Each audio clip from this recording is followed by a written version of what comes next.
سڵاو ئەگەر نوێژ بریتی بێ لە پەیوەندیەک لە بینی خوا و عەبدەکەی خۆیان واتە پەیوەندێکی ڕوحی ئەی سزادانی دنیاوی یعنی چی بۆچی لە شەریعەتە سزادانراوە بۆ ئەو کەسانەی کە نوێژ ناکەن تا ئەگاتە حەدی کوشتن بینەرمان ئەگەر نوێژ لەلایەک بریتی بێت لە پەیوەندی نێوان مرۆڤ و خوددا کە لە شەو ڕۆژێکدا 5 جار دووبارە دەبێتەوە ئەوە لەلایەکی ترەوە یەکێکە لە کۆڵەگەکانی ئاینی ئیسلام کە شانبەشانی ڕوکنەکانی تری ئەم ئاینە ئاینی ئیسلامی لەسەر وەستاوە ئەم سروتە کە لە ئاینی ئیسلامدا گرنگێکی زۆری پێدراوە و لە زۆربەی ئاینەکانی تریشدا بە شێوازی جیاواز بوونی هەیە مەبەست و پەیامەسەرەکیەکەی چییە؟ بەشێک لە ڕاوەکارانی ئاین جەخت لەسەرەوە دەکەنەوە کە دروستکردنی پەیوەندێکی ڕۆحی لە نێوان مرۆڤ و خالق و دابڕانی مسلمان بۆ ماوەیەک لە ژیانی پڕ لە هەرا و ئاژەوەی ژیان و ڕامان لە خود و پەروەردگار فەلسەفەی سەرەکی نوێژە. بەڵام بە دیوێکی تردا ئەگەر ئەم پەیوەندیە دروست نەبێت و نوێژکردن ببێت بە بەشێک لە ڕۆتینی ژیان ئایا پەیامی سەرەکی نوێژکردن چی دێدێت و نوێژ نەکردن چۆن شۆڤە دەکرێت لە کاتێکدا بەردەوام جەخت لەسەرەوە دەکرێتەوە کە نوێژ وەک کاتژمێری ئاگادارکردنەوەیە و بەردەوام تاکی مسلمان پاک و هۆشیار ڕادەگرێت. دەپرسین ئایا مەزهبە جیاوازەکانی ئیسلام چۆن سەیری نوێژ و پەیامەکانی دەکەن؟ ئایا ڕاستە لە ئیسلامدا سزای کوشتن بۆ نوێژ نەکردن دیاری کراوە؟ چۆن دەکرێت عیبادەت کە پەیوەستە بە تاکی مسلمان لە ژێر کاریگەری ترسدا ئەنجام بدرێت لە کاتێکدا پێویستە ئەم سروتە ئاینیە بە شێوەیەکی ناوەکی و لە ناخی ئینسانەوە سەرهەڵ بدات؟ وەکو هەموو جارێک ئەوترێ کە عیبادەت بریتێ لە پەیوەندیەک بە تایبەتی نوێژ لە بینی خوا و عەبدە بە تایبەتی نوێژ. بەڵام سەیرەکەین لە فیقها عقوبەی زۆر دانراوە بۆ کەسێک کە نوێژ نەکرد بێت وایە؟ بەڵێ. حەزەکەم تشتێ بخەیتە سەر ئەو نوقتەیە. پێشەچی پێغەمبەرمان دوردی خوای لەسەر بێ فەرمێ بني الإسلام على 5 شهادة أن لا إله إلا الله وأن محمدا رسول الله وإقام الصلاة وإيتاء الزكاة وصوم رمضان وحج البيت من استطاع إليه سبيلا. یەکێک لە کۆڵەگەکانی ئاینی پیرۆزی ئیسلام بریتە لە نوێژ چونکە پێغەمبەرمان ئەفەرمێ الصلاة عمود الدين من تركها فقد ترك الدين. نوێژ کۆڵەگەی دینە ئەگەر کەسێک وازی لێبێنێ تەرکی بکە واتە دینی تەرک کرد. لێرە مەوزوعی نوێژ پەیوەندیەکی ڕوحیە میعراجێکی ڕوحیە لە نێوان خوددا و لە نێوان باشە مامۆستا ئەم میعراجە بە زۆرەکرێ؟ بە زۆر نمونەیەکت دەمێ وەستایەک داهێنانێک دادێنێ لۆ نمونە بۆ نمونە ئەو ئامێری ئێستا داهێنراوە تەشبیه نەبیانی ڕۆبۆتە پێڵێن ڕۆبۆت ئەوەی کە داهێنەی ڕۆبۆتێکە نمونە ئەو کامیڕەوانە داماننا ئەو کامیڕەی دروست کردیە ئەگەر بێت و ئەو کامیڕە بە هەست و بەویستی ئەو کامیڕەوانە ئیشنەکە ڕێدەدایە بمبورە مامۆستا ئەمە کامێرەیەکی بێعەقڵی بێڕۆحی ئەگەر حیوانیش بێ غەریزە هەیە بەس ئێمە ئەڵێن ئینسان خاوەنی ئیرادەیە عیبادەتیش بریتێ لە ئیرادە چۆن ئەو دووشتە بێکەوە بە ئەحزابی جیهان یان وڵاتانی جیهان یان سیاسیەکانی جیهان ئەو مرۆڤانەی کە پەیڕەوی لە پرۆگرامی ئەو حیزبە ناکەن ئەو لایەنە ناکەن لە پرۆگرامی ئەو لایەنە لا ئەدەن تەشبیه نەبی چی لێکەن دەری ئەکەن یان ناسلەوە ناکەم جاری وا هەیە سەر ئەشێشی بۆ کوشتن یان بمبورە تشکە خەمە سەر ئەمە ئێمە ئەڵێن عیبادەت بریتێ لە عیلاقەیەک لە بینی من و خوددا بەڵام خوددا ئەحکامی دانایە چونکە ئەلا یعلم من خلق وهو اللطيف الخبير. پرسیارەکەم تەواوکەم کاتێک کە من لەگەڵ خوا قسە ئەکەم بۆ خۆم قسە ئەکەم وایە عیبادەت لە بینی من و خوایە بڵێ ئێستا عیبادەتەکەم ئێوارە ناتوانم تاقەتم نییە مەجالم نییە چونکە مەسەلەکە لێرە ئەمەیە مەسەلەن لە عولەما ئەڵێن ئەگەر نوێژێکی نەکرد یەک نوێژ تا بڵین کاتەکەی بەسەر چۆ بێ بکوژێ بەس کاک سۆران بۆ تۆ باسی کاکڵەی ئاین ناکەی بۆ قسەیمە بەس لەسەر نوێژ بی وەرە سەرەتا لەگەڵم بە وەرە سەر ئەسڵی دین بزانین ئایا کەسێک کە پەیڕەوی لە دینی ئیسلام نەکاو نێتە ناو ئیسلام چه هەستێکی هەیە بەرامبەر بەو کەسە چونکە نوێژ فەرعێکە لە فەرعەکانی دین وەیە خوای گەورە ئەفەرموێ لا ئیکراها فی الدین لە دیندا زۆری نییە من شاء فليؤمن ومن شاء فليكفر کەسێک مەیلی لێیە با کافر بێ و بێ باوەڕ بێ کەسێک مەیلی لێیە با باوەڕ نەبێ ئەم یاسایە کە یاسای ئیسلامە سەبارەت بە مسلمانە سەبارەت بە کافر نییە کەسێک کە کافرە نوێژی هە لەسەر نییە باشە مامۆستا نوێژی هە لەسەر نییە دوای ئەوەی کاکسۆرم بەس مساعدە بکە یعنی ئاینی پیرۆزی ئیسلام زۆری لە کەس ناکا بە زۆرم لێ بێتە ناو ئاینی پیرۆزی ئیسلام چۆن بە زۆری نابێ مامۆستا بە زۆری کەس مسلمان هەمومان بە زۆر بووین نەخێوانیە چۆن وانە نەخێوانیە نمونەیەکت لۆ بین بڕوات بە قورئان هەیە مامۆستا نمونەیەکت لۆ بینەوە بڵێ من لە دایک و باوکێکی مسلمان لە دایک بوو وای هەمومان بەڵێ کەس بە منی نەوتۆ مسلمان بە یا کافر بە بەڵام کە لە دایک بووم لە دایک و باوکێکی مسلمان بووم لە سلێمانی لە کوردستان كل مولود يولد على الفطرة باشە کاتێک کە من گەورابم ئەبێ مسلمان بم ئەگەر مسلمان نەبم بە مرتد حسابم ئەوە چی ئیرادەیەکی من لەمە هەبووە حکمی مرتد کەی دەرئەچێ ئەو کاتە دەرئەچێ کە تۆ بەویستی خۆت هاتیە ناو ئاینی پیرۆزی ئیسلام خۆ بەویستی خۆم نەبووە دوایە تۆ ئاینی ئیسلامت ڕەت کردەوە مامۆستا بەویستی خۆم نییە ئێستا باشە پێغەمبەرە فەرمی صلی الله علیه وسلم كل مولود يولد على الفطرة ئەی بۆ تروانە فأبواه يهودانه ويجسمانه داکو باب دەتوانی ئەو منداڵی بینی تەسەردین دەتوانی نەهینی تەسەردین ئەگەر کەسێک ڕازی بوو بەوەی بێتە ناو ئاینی پیرۆزی ئیسلام دەبێ ڕازی بێ بە ئەحکامات ئیسلام مامۆستا پرسیارەکە واضحە من نەڕازی بووم ناڕازی بووم خۆم هەموو کەسێک کە لە ناو دنیای ئیسلامە لە دایکە بێ لە دایک و باوکێکی مسلمان لە دایکە بێ نەڕەزامەندی و نە هیچ هەر لە خۆیەوە لە دایک و باوکێکی مسلمان لە دایک بووە تەواو پرسیارێک لێکم مرۆڤ مسەیەرە یا مخەیەرە من پرسیارەکە مخەیەرە خوای گەورە اختیاری دایتە بەدەستی ئینسان ئەی بۆ فەرمێ وما تشاءون إلا أن يشاء الله تەماشاکە ئەوە دەربارەی ئەوە نییە دەربارەی بەڕێوەچوونی گردونە بەڕێوەچوونی یاسای ئەو کەونەیە بەڕێوەچوونی ڕۆژگار ئێستا من بەدەستی خۆمە بەدەستی تۆ جەنابەت کە هاتی ئێرە کە هاتی بۆ ئێرە پێشی بێی بۆ ئێرە ڕێک نەکەت با قەدەغەکەرێک هەبایە شتێک هەبایە دەتوانی بێ ناتوانانی بمبورە إنك لا تهدي من أحببت ولكن الله يهدي من يشاء بەڵێ هیدایەت بەدەستی خوای گەورەیە کەواتە من مسەیرم لێرە نا مسەیرنی ئەگەر بچینە ئەو بابەوە زۆری ئەوێت من بزانە تەماشاکە مامۆستا سۆرە فرمودەیەکی پێغەمبەر هەیە صلی الله عليه وسلم ئەفەرمێ هەموو کەسێک لە ناو زجی داچیدا لۆی ئەنووسرێ بەهەشتی یا جەهەنەمیە کەواتە من چیم یەک دقە ئەخە ئێمە وشي مسألة أوي الذين ويل للمصلين تواوي ناكين ويل للمصلين الذين هم عن صلاتهم ساهون وربا تواوي كي بيغمبر فرميك همو كسيق لناوز جدايشي بويدان درا وبهشتيا جهنمية كهات الدنيا لسرتا كردوي جهنمية نكا لكو تايدا ديت سر كردوي بهشتي كان مستحقي بهشتبي باشا كسي واهيا لناوز جداشي دا نسرايا بهشتي ديت سر دنيا لدنيا دا كردوي بەهشتیانە کاسەرەتا دوایە بەخۆی دێتە سەر کەواتە هەر قسەکەی ئەم ئەوەیە کە ئینسان مسەیرە جەناب نا مسەیر نییە مخەیەرە قوربان مخەیەرە ئێستا ئەتو بە اختیاری خۆتە ئەو کامیرە و ئەو ئەوانت داناون بەرنامەت لەگەڵ من کردی بە پێی شەرع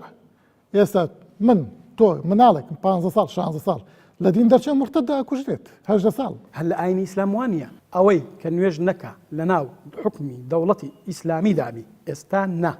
ئێستا ئیسلامی نیە ئێستا حکم بە دقەکانی قورئان بە تەواوی ئەکرێ ئێستا ئەتوانین کەسێک دزی بکە حکمی ئیسلامی لەسەر تەطبیقکەین لێرە ناتوانین بۆ ناتوانین چونکە شەرعەن ناتوانین بۆ ناتوانین چونکە لەبەرەوەی ئیمامی عادلمان نییە کەواتە حکوومەتەکە ئێمە کافرە؟ نا حکوومەتێکمە مسلمانە ئیماندارە بڕوای بەخوای هەیە قەدەغەی دین لە خەڵکی نەکردیە ئێمە باسمان لەوەیە حکومەتی 100% عادل حکومێکی 100% عادل نوێژنەکە ئەکوژێ؟ بەڵێ نوێژنەکە ئەکوژێ؟ لە ئیسلامدا بەڵێ ئەگەر حکمی ئیسلام بوو ئیمامی عادل هەبوو عدالت لە وڵاتیدا هەبوو ئەو حکومانە جێبەجێ ئەکرێن بەسەر عدالەتەوە جمهوری عولەما متفقن لەسەر ئەوە کە کەسێک کە نوێژنەکە ئیمامی مسلمانان ئاگداری ئەکاتەوە لە نێوان نوێژی نیوەڕۆ و نوێژی عەسر یعنی لە بینی قەسر و جەمەعدا ئاگداری ئەکاتەوە ئەگەر هاتوو تۆبەی نەکرد و پەشیمان نەبەوە پاشگەز نەبەوە دەستی بە نوێژکردن نەکردەوە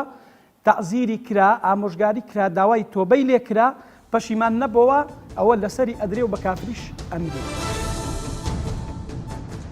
سەبارەت بە گرنگی نوێژ و حکومەکانی دەپرسین قورئان و فەرموودە چۆن تیشکیان خستۆتە سەر ئەم پرسە و سنووریان بۆ داناوە. نوێژ تا چەندە پەیوەستە بە بنەماکانی ئیمان و باوەڕ و ئایا کاتێک کەسێک نوێژ ناکات بە هەڵگەڕاوە و بێ ئیمان هەژمار دەکرێت؟ حەدیثە هیچ عقوبەیەکاتۆ بۆ کەسێک کە نوێژ نەکە بە معنای ئەم حەدیثانەیە من ترك الصلاة فقط كفر بەڵام عقوبەیەک دانراوە لە حەدیثە یا دوای عولەما ئەم شتیان کردو. طبعا عقوبة وەکو دیارکردنی عقوبەیەکی دیاریکراو نە لە قورئانە نە لە حەدیثە عقوبەیەکی دیاریکراو بۆ نوێژنەکە دیاری نەکراوە. عقوبەی دنیەوی سزای دنیەوی بۆی دیاری نەکراوە. ئەوەی کە دیاری کراوە زانایانن قسەیان لەسەر عقوبەی نوێژنەکەت کردووە مەذاهیبی فقهی ئیسلامی طبعا ڕاو بۆ چوونی جیاوازیان هەیە. بمبورە ئەمان ئەم عقوبەیان چۆن هێناخۆ لا عقوبەتە ئیلا بنەص. ئەم عقوبانە طبعا ئیجتیهادی عولەمایان کە بۆ نمونە لەسەر بابەتی زەکات ئەبوو بەکر سیدیق ڕەضا و ڕەحمەتی خۆی لەبێ قاتە لە مانیعی الزەکات ئەوانەی کە زەکاتیان نەداوە شەڕی لەگەرکردن قیاسن لەسەرەوە کە ڕوکنی نوێژ بە دووەم ڕوکنی ئیسلامە کەسێک کە نوێژ نەکاتن ئەویش حکمی وەکو ئەو هەیە لەسەر ئەم بابەتە قیاس کراوە ئەوانەی کە گوتویانە بە کوشتنی نوێژ نەکات. طبعا ئەوەی کە گوتوویەتی سزن دەکرێت وەکو مەذهبی ئەبوو حەنیفە ڕەحمەتی خۆی لەبێ کە دەفەرمێ سزن دەکرێت. طبعا سزاکەش یوستەتا یەکەم جار ئەو کەسێک کەوا نوێژنەکەرە داوای تەوبەی لێ دەکرێت داوای لێ دەکرێت کە بگەڕێتەوە. طبعا ئەم عقوبەیەش کە دانراوە بۆ هەر کەسێک نییە کە نوێژ نەکا مطلقاً نییە کەسێک کە نوێژ نەکا و باوەڕی پێی هەبێ ئەمە سزاکەی کوشتن نییە بەڵکو کەسێک کە باوەڕی پێی نەبێ ئینجا سزاکەی ئەو زانانەی کە دەڵێن کوشتنە سزای کوشتنیان بۆ داناوە. لەبەرەوەی ئەو کەسێک کە باوەڕی پێی نەبێ ئەو کاتە بابەتی ئیمان دێتە گۆڕێ. کەسێک کە باوەڕی با یەک لە ڕوکنەکانی ئیسلام نەبێ کەواتە باوەڕی بە یەک لە بنەماکانی ئاینی پیرۆزی ئیسلام نییە. هەر کەسێکیش باوەڕی بە یەک لە بنەماکانی ئاینی پیرۆزی ئیسلام نەبێ ئیسلامەکەی لێ قبول ناکرێ لەو بابەوە حکمی کوشتنی بەسەر دراوە. باشە مامۆستا ئاخر نوێژکردن هەمومان ئەزانین عیلاقەیەکە لە بەینی خۆت و خوای زۆر جار تۆ لە ناو جێگای پاڵکەوتوی لەگەڵ خۆی قساکەوە عیبادەت ئەو نوێژە بەڵام لەسەر بەرماڵێکراوەسی ئاگاو لە هیچ خەریج حسابات و یەک و دویت بۆ ئەبێ لەسەر ئەمە خەڵک بکوژریانی کە ئەمە عیلاقە بێت لە بینی من و خوایە حکوومەت هەقی چییە بەسەرەوە؟ سەرەتا بە مەفهومەکە ڕاستکەینەوە با نەڵێن بۆ لەبێ لەسەر ئەمە خەڵک بکوژرێت چونکە بابەتی کوشتنەکە وەکو گوتم عقوبەی کۆتاییە وەکو گوتم کەسێک کە باوەڕی پێ نەبێ کەسێک کە باوەڕی پێ نەبێ بمبورە با تەفسیلێک بەم دوای ڕوخسەت نەکرد ئەکوژرێ ئەو کەسە بەڵکو لە قسەر قەبرانی مسلمانان نانێژرێ میراتەکەی نادرێ بە میرات گرەوەکانی دوای خۆی بە مسلمان حساب ناکرێ وإلى آخره. بەم شێوازە بە مطلقی نییە کاک سۆران وەکو گوتم ئەم حکومانێک کە تۆ باسیەکەی لەو کەسەیە کە باوەڕی بە نوێژ نییە ئەو کەسەش کە باوەڕی بە نوێژ نییە واتە لە بازنەی ئیسلام دەرەچێت چونکە پێغەمبەری خوا دەفەرمێ العهد الذي بيننا وبينهم الصلاة فمن تركها فقد كفر. ئەو عادەی لە بینی ئێمە و ئەوانایە نوێژە هەر کەسێک نوێژ نەکا پێی بێ باوەڕ دەبێت لە باوەڕ دەرەچێت. کەسێکیش کە لە بازنەی ئیمانەت چوە دەرێ بەڵێ ئەم حکومانەی کە تۆ باسیەکەی لەسەری تەطبیقە بێ بابەتی میراتە مسلمان کافر میرات لە مسلمان ناگرێ گۆڕستانی مسلمانان جیاوازە لەگەی غێری مسلمان گوتمان ئەگەر باوەڕی پێی نەبێ هەر کەسێک کە ڕایەی هەڵدا گوتی من طبعا مەوزوعی باوەڕ هەبوونی شتێکی شاراوەیە ئەگەر کەسێک بۆ خۆی نێ یعنی خۆی دەرنەخاتن و ڕایەک هەڵ نەدا نەڵێ وەڵام من باوەڕم بە نوێژ نییە و دژایەتی نوێژ نەکا خۆ کەس نازانێ شتێکی شاراوەیە ئەگەر کابرا بۆ خۆی نوێژ نەکە لە ماڵی خۆی کەس ناچێت یەقەی بگرێ باشە تۆ نوێژ دەکەی یان نوێژ ناکەی یان تۆ باوەڕت بە نوێژەیە یان باوەڕت بە نوێژ نییە کەواتە بابەتەکە لە کۆتاییدا کاک سۆران دێتەوە سەرچی دێتەوە سەر ئەوەی کە دژایەتیکردنی ئیسلامە دژایەتیکردنی ئیسلامی تێدایە وەکو ئەم کەسانەی کە زەکاتیان مەنعکرد بوون بە کۆمەڵێک بە جەماعەتێک دیار بوو لێیان کە قووەتێک دروست دەکەن و دژایەتی ئیسلام دەکەن بۆی ئەبوو بەکری سیدیق ئیعلانی حەربی لەگەرکردن ئەو کەسانەش بە هەمان شێوە ئەو کەسێک کە بانگەشە بۆ نوێژ نەکردن و بۆ یعنی ئەم بابەتانە دەکا دەبێت بە یعنی وەکو برێ بە دەنجێک دروست دەکاتن کێشەیەک لە ناو کۆمەلگادا دروست دەکات بۆی ئەم عقوبەی لەسەردا بەس مامۆستا ئەوەی کە من دیقەتم مابێ عولەمات بە دووشەوە ئەڵێن یەکیان ئەڵێ ئەو کەسەی کە نوێژ نەکە بە دووشەوە باسی کەم ئیتر بە تەمەڕی بێ یا بە جوحود بێ هەرە کوژرێ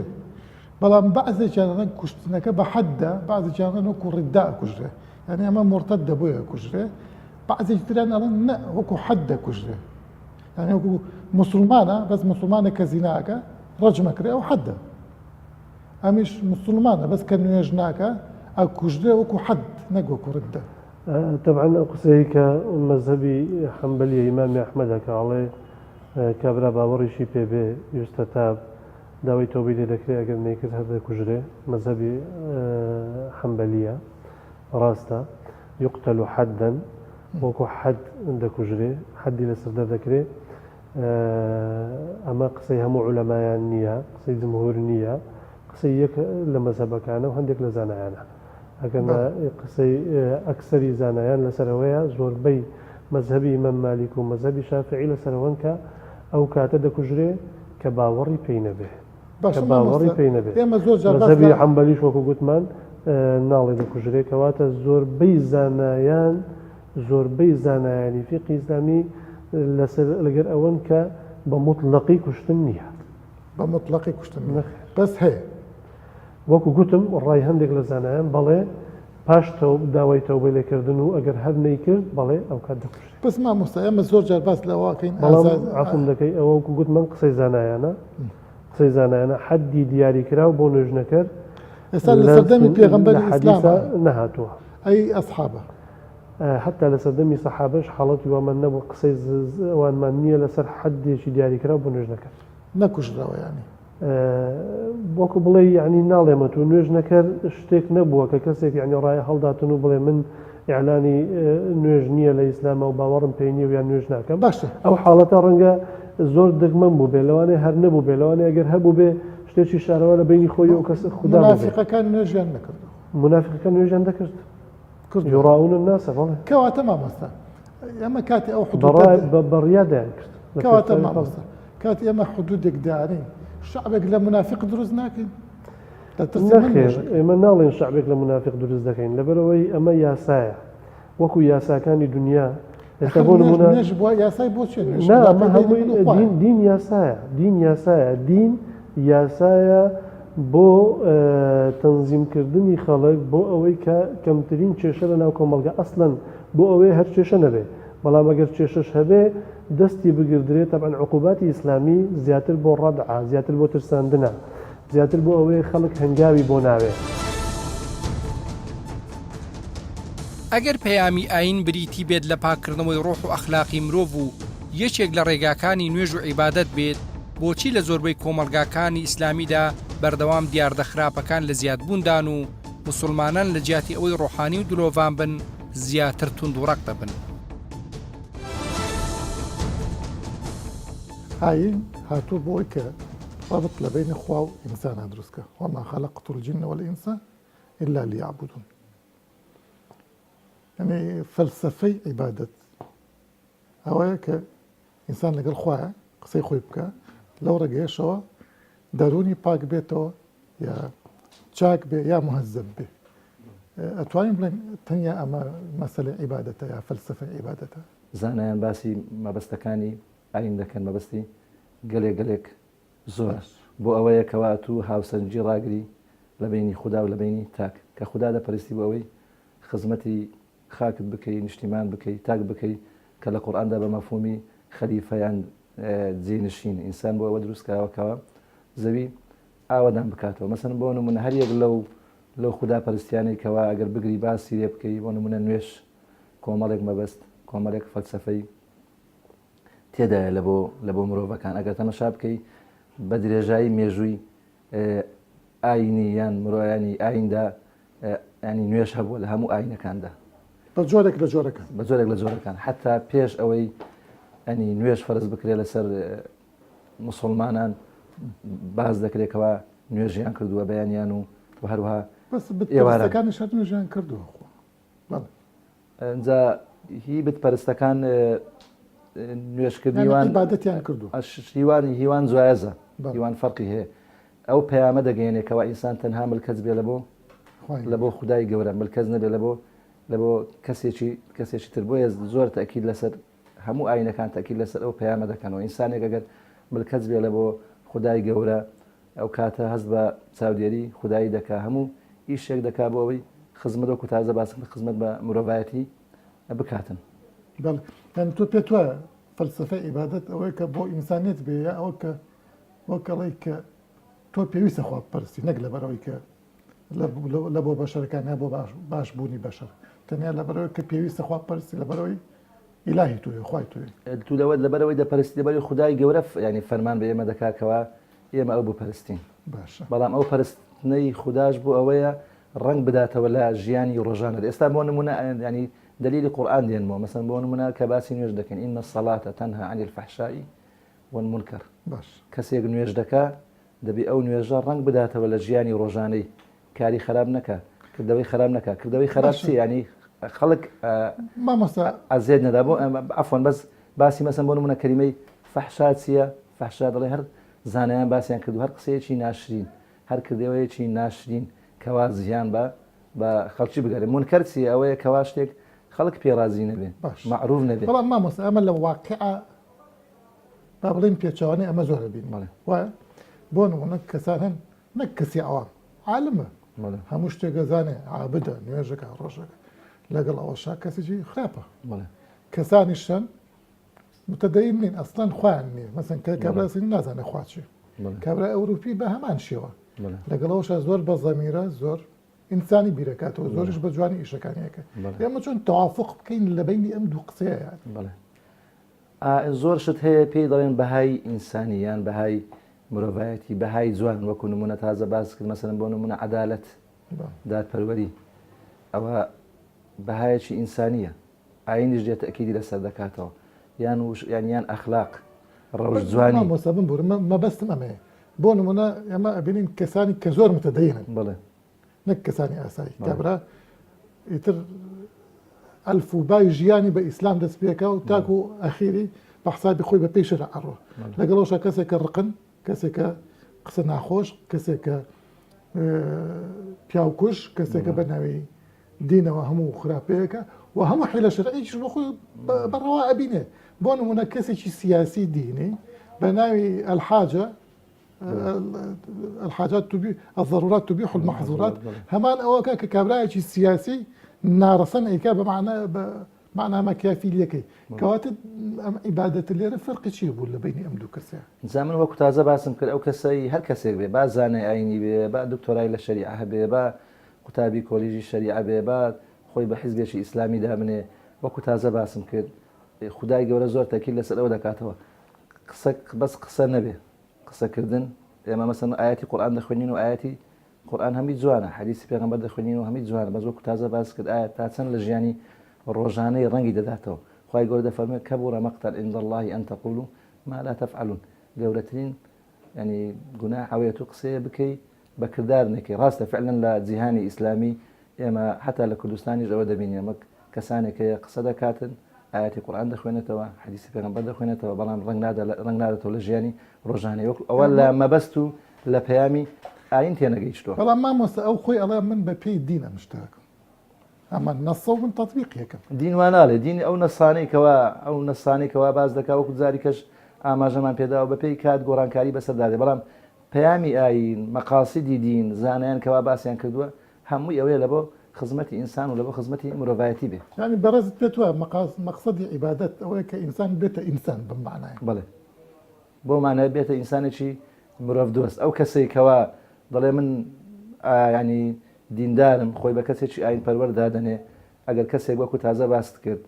ڕووگرش بێ لەگەڵ خەڵک نەگونجێ خەڵک لی دوور بکرێتەوە بەڕاستی ئەوە لە پەیامی ئیسلام و دوورە خەمە سەر شتێک تر کە بەلامەوە گرنگە چەندین کەس خەتیب خەڵک کتوب ئەڵێ